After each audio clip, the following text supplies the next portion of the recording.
Hey guys, how's it going? My name's Colton. Today we're going to be talking about Mesoamerica and the Mayan culture. As we look at the Mayans, we can tell that there are three distinct categories in their culture. The first category that my friend Pedro is going to cover will be the lifestyle of the Mayans.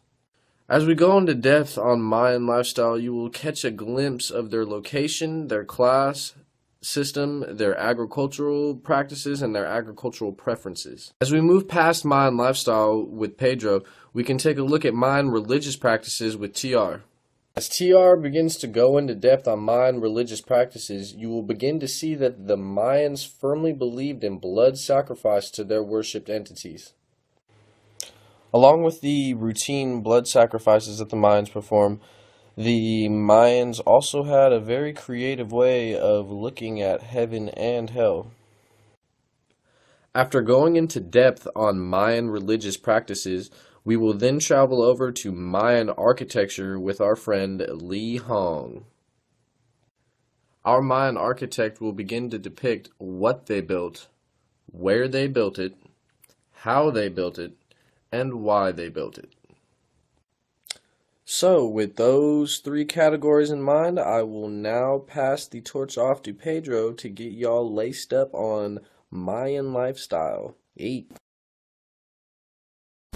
Hello guys, my name is Pedro Gomez, and today I will talk about a specific group from Mesoamerica, which is the Mayans. The Mayan lived in and around the Yucatan Peninsula in Central America. The Mayans were polytheistic and they practiced human sacrifice. The Mayans had a class system of people, which meant that the people at the top governed over the people at the bottom. At the top were the nobles, with the king being the most powerful right here. The next most powerful were the priests, who helped the king and also led religious ceremonies right here.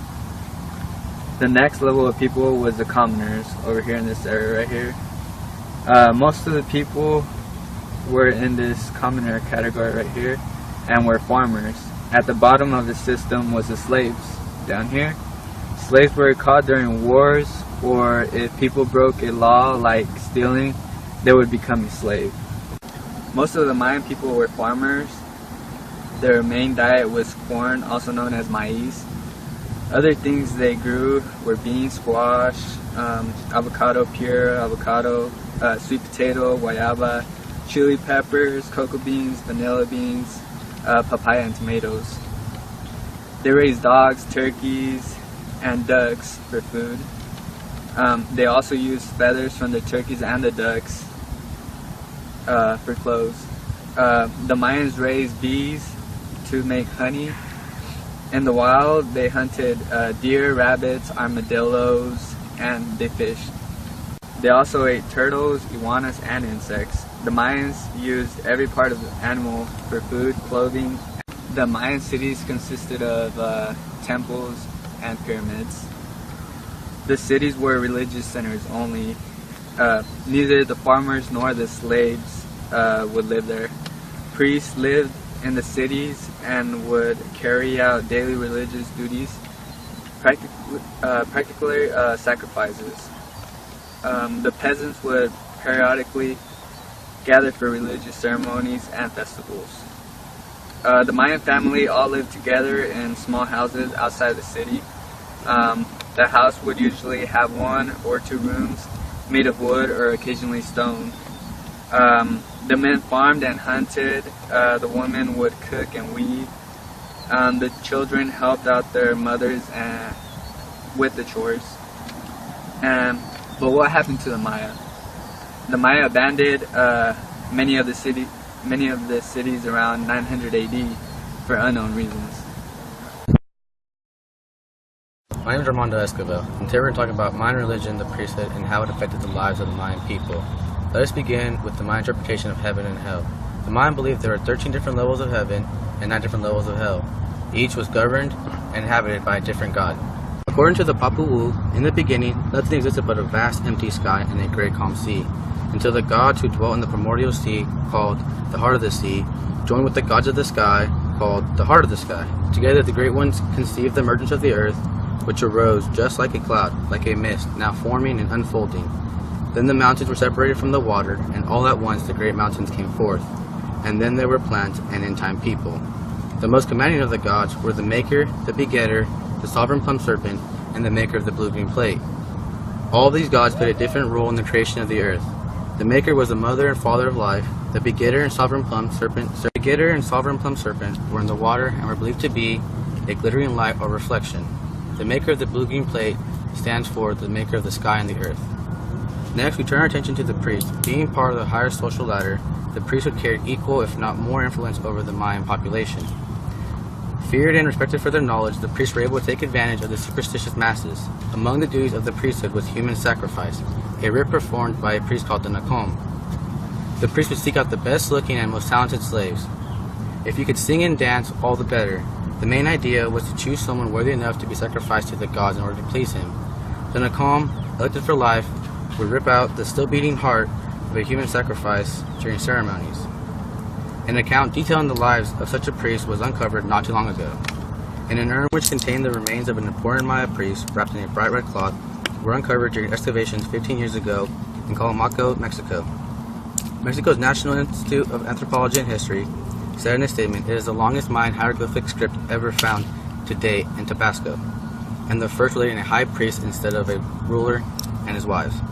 The text consists of 260 glyphs carved into a series of seashell earrings and manta ray singers found inside the burial urn. The text covers 14 years of a Maya priest who lived in 8th century AD. It includes references to blood sacrifice, acts of penance before the spring solstice. Maya priests used manta ray stingers to pierce their earlobes, tongues, forehead, and penises, as well as other parts of the human anatomy, in painful blood-letting sacrifices to induce a hallucinogenic state in which they believed they could talk to their gods.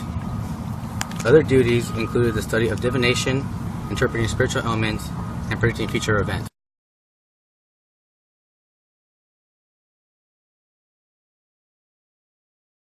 My name is Lee. I'm the Mayan architecture here, and what we had was our main source of material was manpower. The material that we used was limestone because it was soft when it was mined, and it was pliable enough for us to use with our stone tools. And what we created later on was something similar to cement of today's material. What we did was we crushed limestone, we burnt it, and we mixed it with other sorts of limestone. And when it hardened, it created a cement material.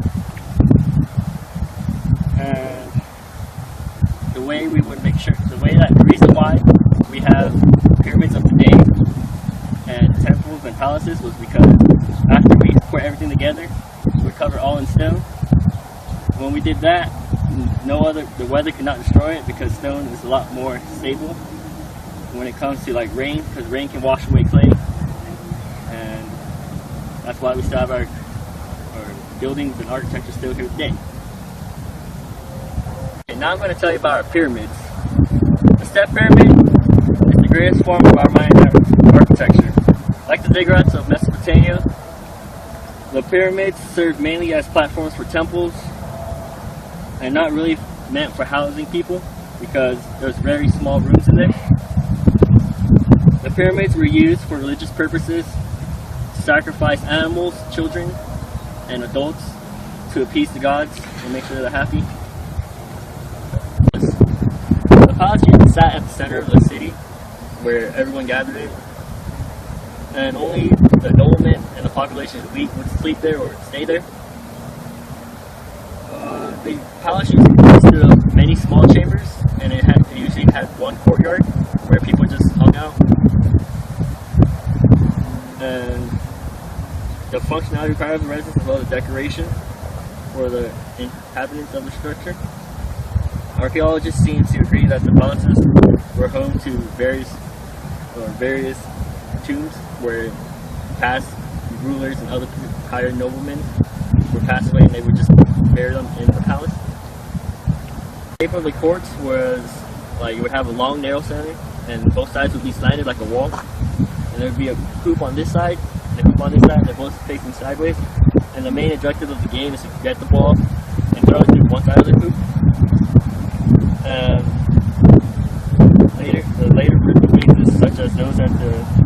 Chichen Itza and El Takin are often covered with complex iconography and scenes of human sacrifice.